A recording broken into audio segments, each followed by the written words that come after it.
They're mean, they're green, they're the scourge of the old world.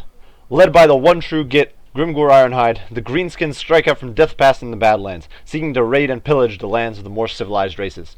Armed with his trusty axe, Gitsnik, Grimgor is a brutal melee combatant who dispatches his foes with contemptuous ease.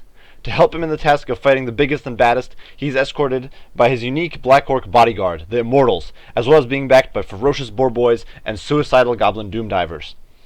With reduced costs for big guns and Black Orcs, increased campaign movement range, and no fightiness penalty when in enemy territory, Grimgor is as ferocious and aggressive of an orc as can be. Alongside him marches Azag the Slaughterer, a powerful melee fighter and spellcaster, whose looted crown of sorcery constantly whispers advice and gives him the ability to make use of death magic. Being one clever orc, he has better relations with the undead, faster research rate, and makes the most use of every looting and sacking opportunity. Supported by boar boy big guns, trolls, and big guns, he has a powerful army at his back, ready to wallop any git that gets in his way. So grab your choppers, lads. There's Yumis to raid, stunties to kill, and a WoW that needs launching. So here we are, everybody, at the start of the Greenskin campaign at the World's Edge Mountains in Black Crag. And as usual, I want to go through the disclaimer of this is all based on my experience in Very Hard and Legendary. So some of the things here, while they should apply to all difficulties, some things might not be as important to prioritize in lower end difficulty like normal or hard, because they're, things like public order aren't as problematic as they can be at higher level difficulties. Also, I will not really be covering Scarsnake or either Skarsnik or Wurtzag in this video. I might mention them every now and then, but they will be getting their own videos up in the future. And finally, one of the things I figured I should mention, because this is Greenskins, and when the DLC came around for the Greenskins, the King and the Warlord DLC, and that added a few units, and most importantly, Nasty Skulkers, which really kind of revamped and changed and really helped the Greenskin early game. I'm gonna and it's really the only faction where it's really that DLC has really done that. For every other faction, while the new units might have been significant, they might kind of shake things up and they can be useful. They aren't necessarily a mandatory choice, or they aren't necessarily as useful, or they aren't necessarily as dominant as they might be as the Nasty Skulkers especially are for the orcs. And so I'm going to try to touch on early game with orc builds with vanilla, and also touch on early game orc builds if you're playing with DLC, because this is the only faction really where I think it makes a significant difference in your overall game, or early game especially, just because of how much utility Nasty Skulkers bring to the table that the vanilla orcs just don't have otherwise. So right off the bat, of course, we do want to touch on the objectives for orcs. If we go into short campaign objectives, then fairly simple and straightforward. It's basically crush all the other orcs on the map, occupy, loot, or raise or sack 25 settlements. You're going to achieve this in the course of beating down all these orc tribes, basically, and crushing Empire and Dwarves. This is something you don't have to worry about. Earning 10,000 by raiding is actually very easy. It's just that you have to remember to do it. If you're not used to constantly being in raiding stance, the orcs are actually encouraged to be in raiding stance because their encampment stance overlaps with raid stance. But just in case, this is something you might have to keep track of. For a long campaign, it's basically the same thing, except the amount of raised or sacked settlements doubles. Actually, though, given that you have to capture all of these dwarf holds, you will get 50 occupied and sacked easily. It's not really a problem. And finally, you have to earn a little more from raiding, which is not really a problem. Keep in mind, though, that these dwarf holds are in the far north. Some of these, Krakadrak, Kazad, Borkrag, and Sjoktraken, these are all the Krakadrak dwarves, and this can make this long campaign can be very tedious, much like in the case of the dwarves, simply because of some of those outlying settlements that you need to conquer. So with that out of the way, let's move on to pros and cons for orcs. And unfortunately, I can say there's a lot of cons for orcs, probably more than there is pros. So right off the bat, I think it's important to touch on economy, which and what strengths the orcs actually have in this department. They have very strong raiding and very strong looting. Their home base economy is terrible. Their trade is non-existent. So their raiding and looting is very strong. They have entire skill sets dedicated to it on their lords. They have a specific technology for it, enormous loot cart, which will improve your post-battle loot and your raiding. And so they're definitely, that is what these guys are really built around: raiding, sacking, looting enemy settlements. And depending on what you prefer to do, that's how you can kind of spec your lords out. If you play as Azag, you actually get even more. You can get even more loot, and actually get Snake. It will improve your income from loot if you're playing as a good old Grimgore. So really, there are just ridiculous amounts of income that you can generate through this. So that's probably the first big advantage for orcs, is this huge source of income from beating up on other people. Their second real big advantage is that their unit cost efficiency. Orcs do have an ability here, Mob Boss, which allows them to reduce upkeep of all units, and all orc units are pretty cost effective, especially savage orcs, but black orcs, for their cost, are a solid unit. They can hold fairly well because they have high armor, immunity to psychology. Vanilla orc boys are fairly cheap, but at the same time dish out a lot of hurt, or fairly tanky and survivable. Orc cavalry can fulfill its role pretty well if kind of dealing with enemy cavalry, really. Their artillery is okay and fairly cheap to field. Their skirmish units, while nothing impressive, can still dish out a lot of hurt to low armor enemy units and kind of zone away flyers and that sort of stuff. Orcs are a very mediocre faction. They have access to practically everything, much like Empire, for example. So they're not really lacking, outright lacking in any department, but at the same time, they don't really shine in anything. And this is definitely even worse than Empire in this case, because while Black Orcs are a fairly good infantry unit, it still doesn't compare to the super elite infantry of races like Chaos or Dwarves. And they don't really have any other category where they really shine extremely well. Orcs' biggest advantage is flexibility. They can do ambushes. They can field stalking units. They can field a whole bunch of poison. They can field basically units from every single type of category, whether that be monsters, artillery, any sort of stuff like this. They're a very flexible faction, and that is in itself a very strong attribute. Their lords are very powerful in single combat, and not even just Grimgore and Azag, but just their generic orc lords or orc war bosses. It is important to remember, though, that goblin war bosses are pretty pathetic unless you're playing as Scarsnake, and the goblin great shamans are something you should basically never field. These guys are kind of useful in quick match if you want to be very stingy on lord costs. That's about the only place these guys are ever useful. Otherwise, they're terrible. Don't field them unless you're very desperate for a lord, and just need to kind of build an army from scratch in a place very desperately. Otherwise, don't do it. What you should be fielding is orc war bosses en masse for your lords. These guys are very strong. They dish out ridiculous amounts of hurt. They have good melee defense, good charge bonus, even when on foot. They can get armor piercing pretty early on, because just being on a boar will give them armor piercing, which is unique. Most other lords either never get armor piercing or need to be mounted on a very high-end flyer like a griffin or a dragon or something like that to get armor piercing. Orcs also have fairly solid skill trees on their lords, with both their infantry, or both their army tree, their campaign effect tree, and their individual trees being very solid. So definitely another little perk there. Another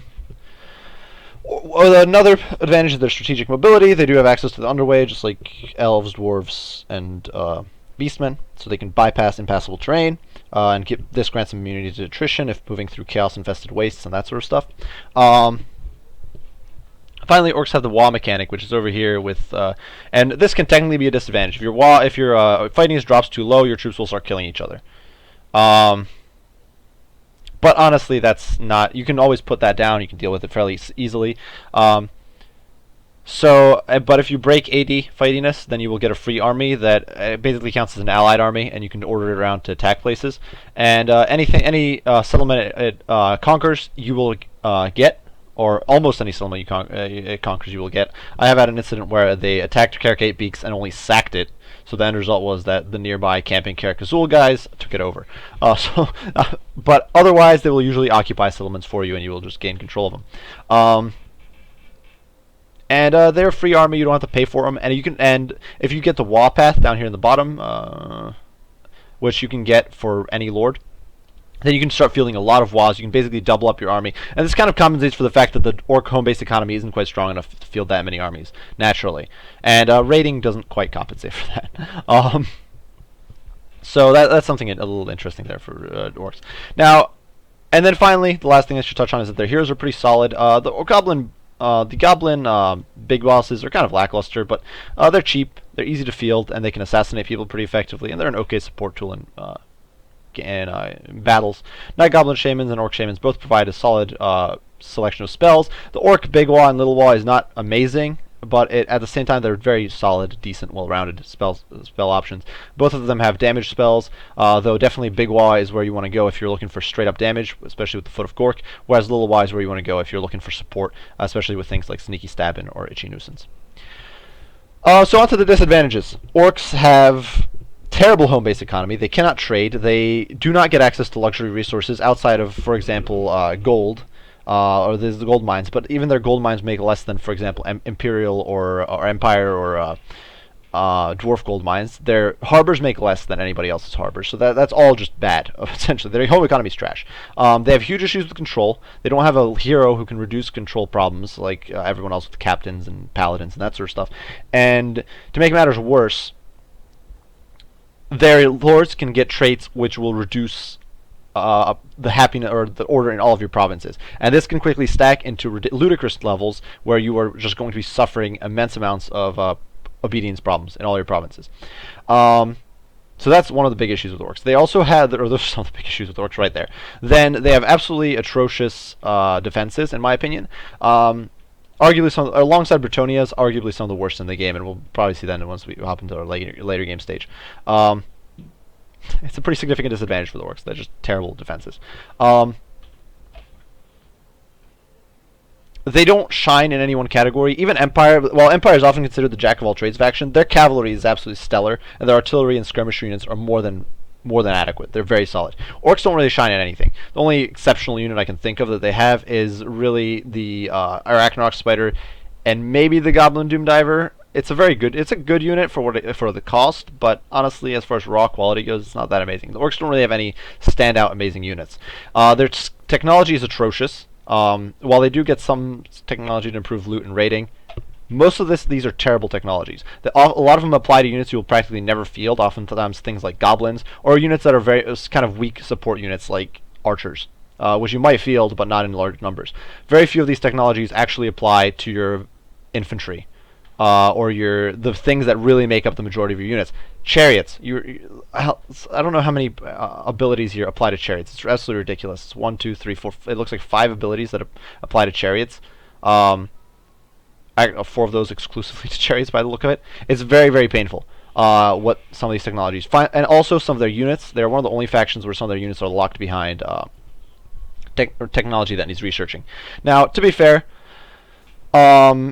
they don't need any unique tech buildings to get any of their units. Like Black Orcs can be got. You don't need any sort of blacksmith building or something like Empire, for example, needs. But at the same time, a lot of their other units, their Arachnaroks, their Squighoppers, and their Doomdivers are all locked behind this technology that you have to research. So that's another bit of a problem. And finally, their starting location and the opposition they have to face in early game, I think, are a serious issue. You're surrounded by enemies or potential enemies because the other orcs usually hate you. And the dwarves, of course, hate you. They start at war with you. Both the Carcassol guys and the dwarves up north. I'm not entirely sure if Barakvar starts at war with you because they always confederate so early that they confederate within like the first 5 turns. So it's something I never really noticed, but I do believe Barakvar might start at war with you as well. So you're surrounded on all sides by enemies, and you're the only faction, really, alongside other Greenskin factions, that starts off having to fight a high armor faction. And if you're playing on vanilla, you don't have any armor-piercing units, except whatever starting unique units your lord has. So Orc Boar Boys and Black Orcs in the case of Grimgor here. But if you're playing on vanilla, that's a problem. If you're playing with the DLC, then you do have access to Nasty Skulkers by Tier 2, and that is definitely an important upgrade, and a huge quality of life upgrade. So, without further ado, kind of going into Orc gameplay and what you should be doing when you're playing as them. First and foremost, how to set up your settlements. My recommendation is, of course, economy buildings everywhere and fortifications everywhere, if you can build them. That is really the first and foremost priority. So, right off the bat, when you start out, you should be building a Cave of Shinies, and of course, leveling up your Brawling Grounds alongside it. In your smaller settlements, it should be your building setup should be pile of shiny stuff, fortifications, and a boss's tent, because that obedience is a huge issue. It's atrocious on legendary. It's pretty painful on very hard, and honestly, it's not even great on lower difficulties. And like I said, with those brutal lord traits, you can have huge control issues. So you will want to level up your boss's tents as much as you can. Oftentimes it'll be smart to put your boss's tents up in every settlement in a region. One of the other important things to touch upon is the fact that some buildings are basically never worth building. Until you have your Arachnaroks researched, the Wolf Den is pointless. These units are all terrible. They're not really worth it. By the time you get the Chariots, which can be okay for disrupting in melee, you might as well get Boar Boys. So this is basically an entire line of useless stuff until you have the Ragnarok unlocked technology-wise. Similarly, I don't necessarily recommend a Troll Cave and Stomping Grounds. Unless you really like your Giants, the Ragnarok is generally better than a Giant, in my opinion. It's much tankier and much more resilient. And Trolls have terrible leadership, even when dealing with AI. It can be a bit of a pain. One of the things you will notice with Orcs is that they have a somewhat lack of anti-large options. Most of their anti-large options, their first anti-large options come around at tier 3. And the better ones are all locked up at tier 4. So, or the only better one, the Orc Boar Boy Big Guns. So that's something else to keep in mind, I think. Squig's going to be okay. Most of your military buildings, you will want them in your regional capital or provincial capitals, because all of them go, except for the Squig Den, or whatever it is, the Squig Cages. All of them go over tier 3. So, and oftentimes those top tier units are the ones you really want. Orcs are one of the only factions I think that are very dependent on their higher tier units to be functional, or Greenskins. It's not so true for Wurtzag, who gets early access to Savage Orcs. It's definitely not true for Skarsnik, who will be playing with Goblins for the entire game. So, something interesting to keep in mind there. Once you do confederate with Wurtzag, though, you can start placing your generic Orc Boys and Big Guns with Savage Orcs. AI does not usually field a lot of magical damage, so in my experience, Savage Orcs are definitely a superior choice to Orc Boys, if once you have access to them.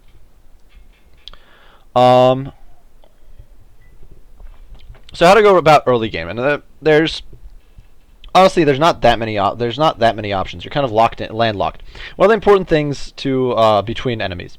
One of the important things to keep in mind is that the dwarves can strike south and attack you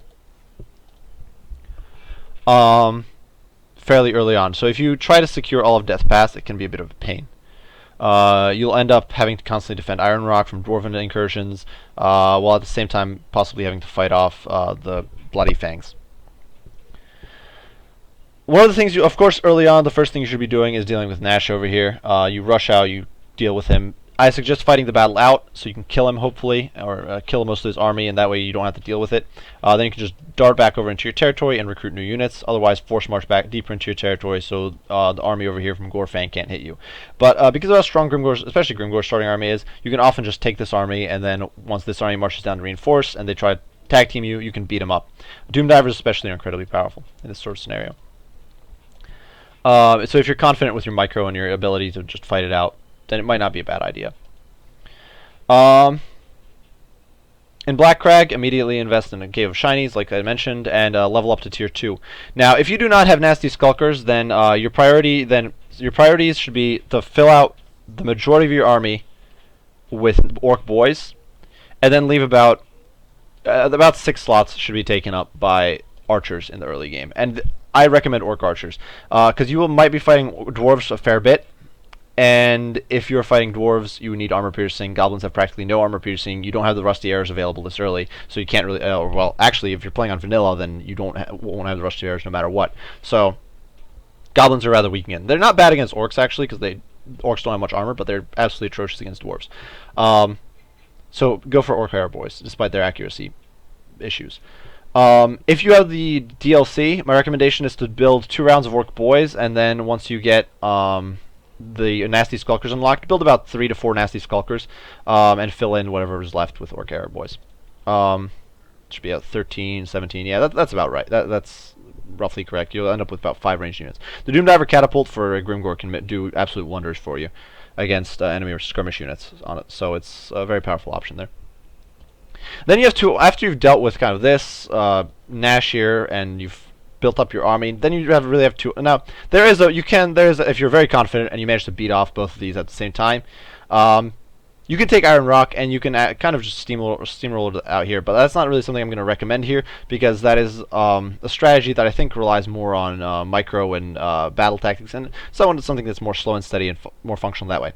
So you build up a 20 stack in Black Crag, essentially, and now you have 2 options. You can either strike out and go after Karak Azul with Underway, because despite the fact that this is all impassable, you can see here, you can Underway to about here, I think. just right there, and then the turn after go after Black Iron Mine. Otherwise, you can go try to backdoor Iron Rock, underway to here, go after Iron Rock. Black Crag has such a strong garrison, although it's not my ideal garrison. It's pretty trash in some ways. Too much ranged fire for orcs, in my opinion. But Black Crag is pretty solidly defended. You don't have to worry about it too much. So you can strike out and go after Iron Rock. Unfortunately, the dwarves will usually have expanded to about here, and then they'll constantly be raiding and attacking towards Iron Rock, and you can't really get peace with the dwarves. You're much better off backdooring Karak Azul here. It can be a little rough fighting dwarves. You will definitely want to go pretty heavy onto those melee units. Try to swamp the dwarves. The dwarves will often field lots of skirmish units. Don't allow that to deter you. They might have hordes of grudge throwers. AI has the love for doing that. So be ready to just swamp them with hordes of orc boys. And be ready to take some casualties. But you should be able to take all the Desolation of Nagash and then kind of force a peace with Karak Azul. Once you force a peace with Karak Azul, you will probably be on the verge of revolt in Black Crag, but you should have built another stack, a fairly small stack probably about a half stack here, in the course of your conquest of the Desolation of Nagash. You can then use this stack to zone away any what are the Bloody Fang or Red Fang, sorry, armies. I'm thinking Bloody Hands and Red Fang there. Zone them away and defeat any revolts that might pop up. Orc revolts are usually not too problematic as long as you have a decent amount of orc boys and some orc arrow boys in there in your army, because oftentimes they'll be very goblin heavy. And this will set you up for to be in a pretty solid position. Make sure to build up those control buildings, the boss's tents, in every settlement you take, and build up economy in every settlement you take. Because your army will be here, you don't necessarily have to leave defenses up. And once you've taken Karak Azul, the revolts will all spawn predictably there, and you can kind of deal with that. You can deal with any revolts in a fairly simple fashion. Get peace with Karak Azul, swing back north, and make your move to deal with Gorfang and company. Try to crush his army if you can catch him in Iron Rock, beat him down. If you beat the Red Fangs, they will usually then sue for peace. You can then usually sue for peace and force them to confederate with you, which will give you a massive swath of territory, which will leave Karak Azul isolated and Karak 8 Peaks over here alone. And so Karak Azul will be down to about 3 territories contesting your turf. You can then conquer Karak 8 Peaks. Oftentimes Morglum Backstab will leave, and you can then attack Karak 8 Peaks behind his back, secure it, and then honestly, don't worry too much about Iron Rock and Karak Drawn. You might be losing these territories fairly often to constant dwarf incursions. So rather than defending them, just make sure not to have revolts in Black Crag, and kind of push southward to deal with Karak Azul. Once you've squished Karak Azul out, you control the entire bottom right corner. You should be able to field about 3-4 stacks maybe at this point. Make sure to be building up that economy constantly, those control buildings. Be very wary of revolts.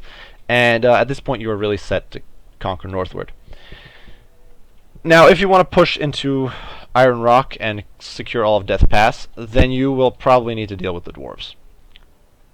Declare war on, well, you're already at war with the Red Fangs, but then once you've taken Iron Rock with your 20 stack, march north, take Karak Drone, secure all of Death Pass, issue a commandment, Camp Ruckus. Or commandments are pretty trash, but this will improve your growth and your obedience just that little bit extra, and then you can start building up your obedience, hopefully. Structures all over here. Dwarves will usually not come in from the north, neither will the Bloody Spears. Usually that's not too much of a problem. Oftentimes the dwarves will expand about to here and be at war with the Bloody Fangs around that area, around Gunbad. And so at that point you can kind of start pressuring Barak Var, constantly attacking him, just applying pressure. Down south, the Red Fangs and Karak Azul will usually be at war with each other, and the Karak 8 Peaks rebels will usually kind of leave everybody alone. So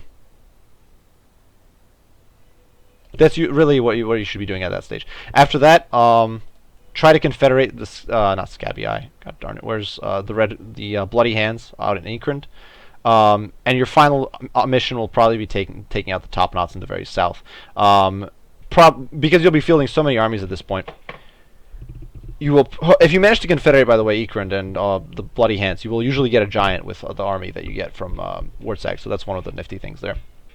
But you should definitely be planning on pushing north, kind of ignore the top knots in the south, ignore Karak Azul and all that, deal with the dwarves, try to besiege and crush Karazakarak, try to bait their armies out to fight you. Don't try not to engage on top of their defenses. And once you've taken care of Zakarak, you will have control, then just be able to move out, control all of Silver Road, control all of the Varenka Hills, or control all of whatever this barrack var. And you've kind of controlled this strip here in the north. From there, you can move south, deal with the Top Knots, deal with Karak Azul, deal with all of these guys, whatever's left of the Red Fangs if you haven't managed to confederate them, and just kind of box them in and deal with them. Take peace as you can. It does provide its own sorts of penalties for the orcs, I do believe. It will definitely reduce your friendliness with other orcs, but it will hopefully cover your rear so that you don't have to deal too much with enemy backstabbing. And yeah, once after that, make sure to build a lot of fortifications, especially down here in the southern Badlands. The new Norscan with the revision of Norska, the Bjornlings who come up from the south are significantly more dangerous than they were. So you'll probably want at least one or two. You'll probably want about 2 stacks down there to stop them at least. Whereas before, you could probably get away with about 1 with orcs. So yeah, that's basically early game for orcs, and we're gonna hop into a late game situation to kind of discuss things there. So here we are in a bit of a late game situation with orcs, and as you can see, first right off the bat, our income is in the negatives. So a bit like the Wood Elves, it's not as severe though, but a lot of your income will normally be coming out from raiding and raising or looting. And currently I just took Carrick Norn and started besieging Carrick Ziflin, so all the income I was getting from these territories from raiding them is now no longer coming in. Quickly going over structures. You can see that my layout is basically the same as I described earlier in the early game description. And occasionally, if it's a territory with a harbor, I have docks there rather than a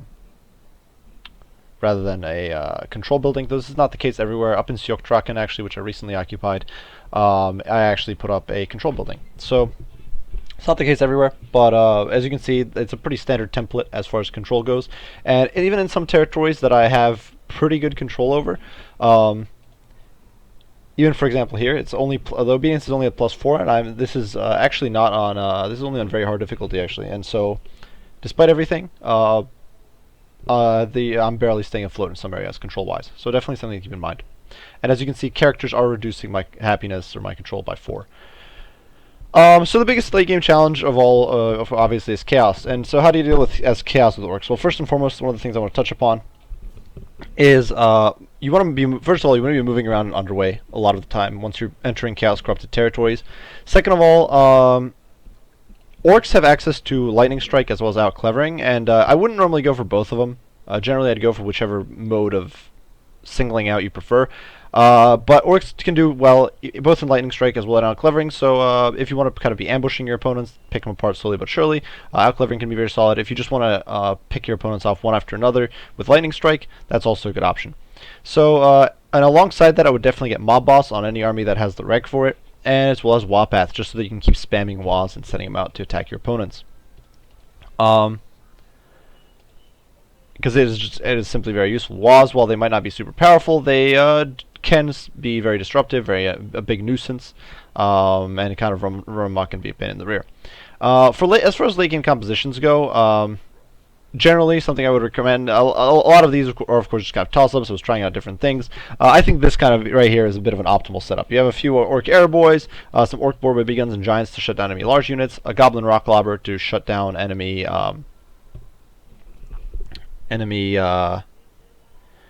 heavy infantry and kind of pick them apart at long range. That is one of the few things orc technology is good for, is leveling up their artillery pieces. They have some pretty good tech for that. And finally, a whole bunch of black orcs to make up my front line to hold their ground and just beat the snot out of anybody trying to push through them. The only thing that could make this a little better, I think, is dropping one or two of the Arrow Boys, who are there to counter essentially Shaggoths and Trolls, really, and Dragon Ogres, and dropping them in favor of, for example, one or two of these units in favor of, say, Big Boss or Orc or Goblin Shaman. So, other than that, though, I think this is a fairly solid build. One of the important things to keep in mind is that in late game you will be doing most of your recruiting globally, though the orcs are not particularly ideal for this. But you can improve your global recruiting capacity by building Shaman's Hovels, which will give you that extra global recruiting capacity. So right now I do believe I have about 6 or 7 slots open for global recruiting. I can check really quickly here. Yeah, it's 7 slots. And you can keep level, and you can increase that even further if you build more and more of these Shaman's Hovels. One of the important problems for orcs is dealing with large, and for that you have your high-end counters, which are or relatively high-end counters by orc standards, which are orc boar boy big guns. Your soft and then a whole bunch and giants really and arachnarok spiders if you're able to field those, because these guys are very. They can kind of just hold their ground. They're large. They can block enemy large units and don't not get toppled over and just kind of beat them up. And then you have some of your softer counters, which are normal orc boar boy or normal orc big guns, savage orc big guns, and nasty skulkers. And you might be wondering why I'm saying nasty skulkers are a soft counter. Well, it's actually because of their smoke bomb. These guys, first of all, they have armor piercing, which is nice. But most importantly, they do have smoke bomb here, which reduces enemy charge speed and enemy speed. If your enemy tries to get cavalry or fast units into your backline, you can use nasty skulkers to shut them down, prevent them from escaping, and absolutely tear them apart. Nasty skulkers, if they're with opportunist murder, if they are winning a fight, they will be doing ridiculous amounts of damage. You gotta keep in mind these guys have 120 models on large size, so the damage output they can do, especially for their price, is ridiculous. And while a complete staple of Skarsnik's armies, for example, they're actually a pretty competitive choice even for orcs right up until late game, and definitely a decent flex support unit. You can see some of my armies here, just because I was trying to kind of cheaply crank out a bunch of armor piercing, I flooded them with nasty skulkers. Granted, some of these armies, it kind of depends on where I was recruiting them, because some of the armies that, for example, recruit an area that didn't have access to artillery or whatever, and I didn't have time or didn't feel inclined to spend time global recruiting it. For technology that you should prioritize, you should get enormous loot cart. You definitely want to get big on bullies and Black Orc Bellow to fix your leadership, or well, somewhat fix your leadership issues, because you have problems with that as orcs. Definitely get a Ragnarok Spider, or well, perhaps a Ragnarok Spider and Goblin Doomdiver. Generally, you will want to research this because the orc artillery and range technology is actually pretty solid. So this is something I would invest in. Enormous loot cart is something you want. Ragnarok Spider if you want it. Ragnarok's a very strong unit, though the two things leading off of it are fairly useless, because you will not really be building many Spider Riders or Goblin Spider units, really, other than the Ragnarok. And that's practically speaking, that is really it for late game. Chaos can be torn apart with mass armor piercing. One of the important things I think to keep in mind, this is specifically for dealing with Azag, nothing else. I had him up here somewhere. That's Warsag. There we go, Azag.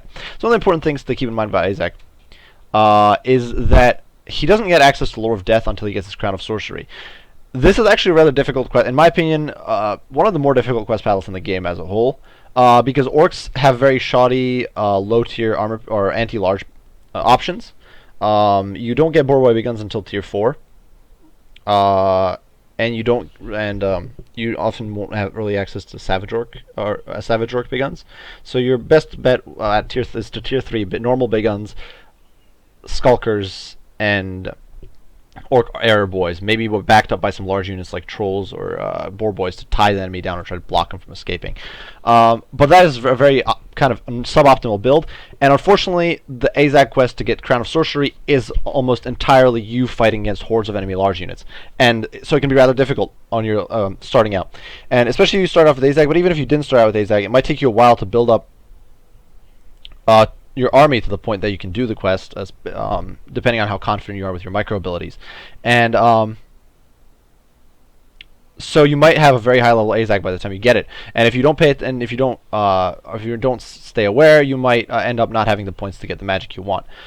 So generally, it is good to save up points to get Fate of Buna, Power Drain, and everything leading up to it. You need 8 points. If you want Earthing or Purple Son of Zerus, that will take 10. I don't necessarily recommend a Diviner. I think it's a bit of a waste, but if you want that, you will need 11. But I wouldn't recommend that. So definitely try to keep a decent amount of points open. That's what I did here in this game as Azag. Once I saw that I still hadn't gotten it and I was already around level 20 or so, I just started saving up points, and then quickly kind of got the crown. Or got my magic done once I got the quest complete. So just something important, I think, fairly important to keep in mind. Outside of that, make use of WAs. You can field a lot of them. You can see them kind of running amok here.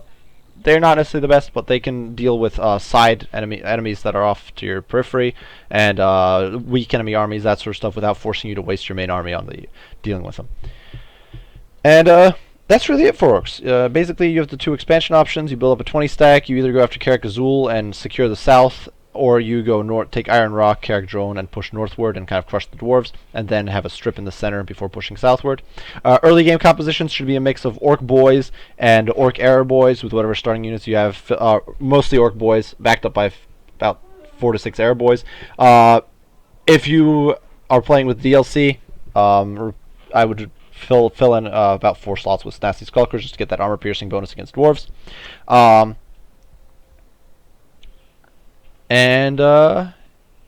Yeah, and then in late game, massive Black Orcs backed up by a few Boar Boy Big Guns to shut down enemy large, maybe a few Giants, some Rock Lobbers, some Air Boys to shut down enemy large units and to shut down enemy flyers, that sort of stuff. And yeah, that is basically it for Greenskins.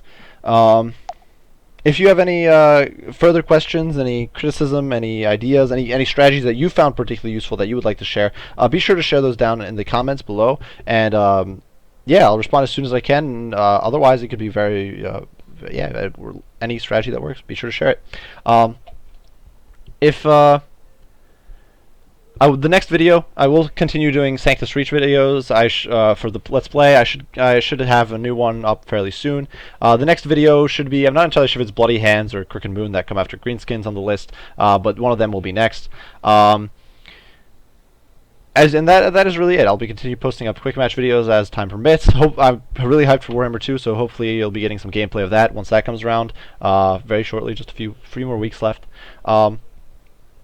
As usual, guys, I appreciate you all for watching. I hope you enjoyed. I hope you found this useful. And I'll see you all in the next one. Wyvern out.